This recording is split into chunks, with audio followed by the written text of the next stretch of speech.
निजामतानंदपुरी जी। निजामतानंदपुरी जी, हमारा नमन है आपको। ओम नमः शिवाय, प्रणाम। आज आप इस ब्रह्म भोज में पधारे हैं।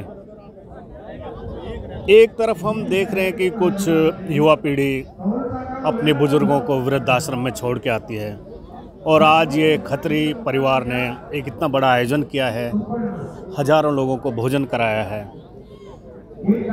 जो लोग इस तरह से वृद्धाश्रम में छोड़ के आते हैं, क्या उसमें हमारी परवरिश में कमी होती है या ये संस्कार इस तरह के?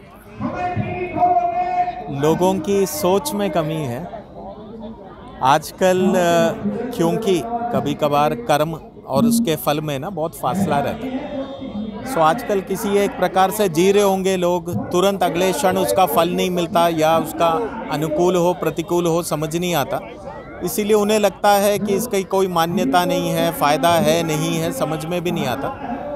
परंतु आज की जो सोच है वो एक इमारत को खड़ी करने जैसा है, और उनके सोच में उसमें बुनियाद की ज़रूरत ही नहीं है। एक पेड़ अगर खड़ा है, जितना ऊपर है उतना नीचे भी है, उसकी जड़ें बैठी हैं मिट्टी में, जकड़ी हैं मिट्टी को, तब जाकर पेड़ उतना ऊंचा उठ पाया है, तब जाकर इमारत उठेगी।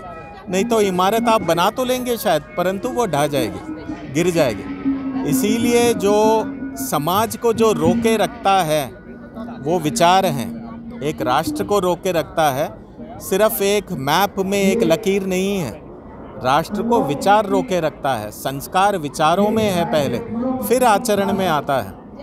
तो एक एक हमारे पूर्वजों का, माता पिता का एक आदर करना मतलब सिर्फ एक पारिवारिक विषय नहीं है, वो एक सोच समाज को जोड़े रखता है, और समाज नहीं है तो राष्ट्र भी नहीं है, समाज नहीं है और सामाजिक नियम और परिवेश नहीं है। सो मनुष्य और जानवर में क्या फ़र्क रहेगा? एक परिवेश से ही मनुष्य मनुष्य बनता है, और तभी जाके एक जानवर से उसमें एक भेद आता है।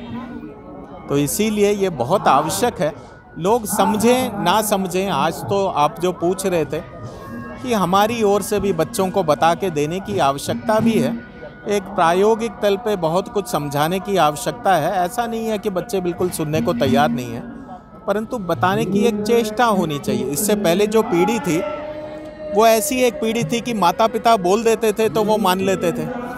अब की पीढ़ी प्रश्न करेगी तो तर्क समेत उन्हें समझाने की एक क्षमता हमें भी होनी चाहिए, तब जाकर उन्हें सही दिशा भी मिलेगी।